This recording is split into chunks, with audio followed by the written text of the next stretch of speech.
আরে শান্তা, তুমি তুমি কখন আসলে? এই তো ভাইয়া একটু আগেই আসছি। আচ্ছা, তোমার বোন কোথায় গেছে? তোমার বোনকে তো দেখছি না।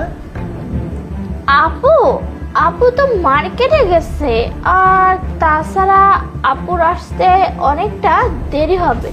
আপনি বাহিরে কেন দাঁড়িয়ে আছেন? আসেন না ভিতরে, দুইজন বসে গল্প করি। আসেন।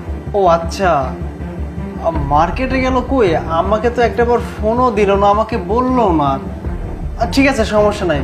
আচ্ছা তাহলে এক কাজ করো, তুমি বাসাতে থাকো, আমি দেখি তোমার আপুকে দেখি ফোন করে যোগাযোগ করে মার্কেট থেকে নিয়ে আসি। হ্যাঁ আরে শুনুন না কি বলছি, আপুকে গিয়ে নিয়ে আসতে হবে না, আর তাছাড়া আপু তো এমনিতে চলে আসবে। আচ্ছা, আমি আপনাকে একটা কথা বলতে চাচ্ছি, কি করে যে বলবো বুঝতে পারতেছি না। আমি না আপনাকে অনেক ভালোবাসি। আসলে আগেই বলতাম কিন্তু বলিনি, আমি আপনাকে ছাড়া বাঁচতে পারবো না। শান্তা, একটু বেশি হয়ে যাচ্ছে না? তুমি কি বলতেছো এসব? হ্যাঁ, তুমি কি ভুলে গেছো তোমার বোনের আমি হাজবেন্ড, আমি তোমার বড় ভাই। আমাকে তুমি প্রেমের প্রস্তাব কি করে দাও? তোমাকে তো আমি ভালো মেয়ে ভাবতাম, কিন্তু তুমিও শেষমেশ নিচে নেমে গেছো, তাই না? শান্তা, বেশি কথা বলা ঠিক না, বুঝতে পারছো? তোমার আপু আজকে আসো, আমি সব বলে দেবো। শুনুন না কি বলছি, রাগ কেন করতেছেন? আমি কি খারাপ কিছু বলছি? আমি তো সত্যি কথাই বলছি।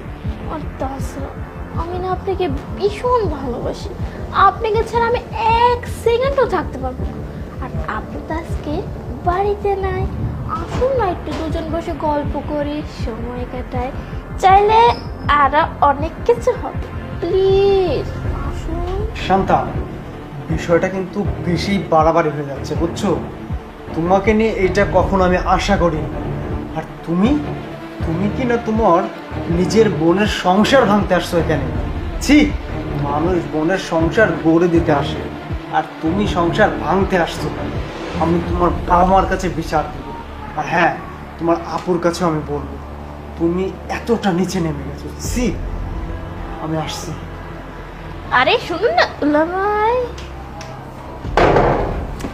দেখছ আপু, তোমাকে আমি কি বলছিলাম? আমি বলছিলাম না যে দুলাভাই অন্য ছেলেদের মতো না, ওনার সাথে কোনো মেয়ের সম্পর্ক নাই, আর তাছাড়া ও শুধুমাত্র তোমাকেই পছন্দ করে, অন্য কাউকে না। বুঝতে পারছো এখন? হ্যাঁ শান্তা, তুই সত্যি কথাই বলছিস। আসলে আমি অযথাই আরিফকে মাঝে মধ্যে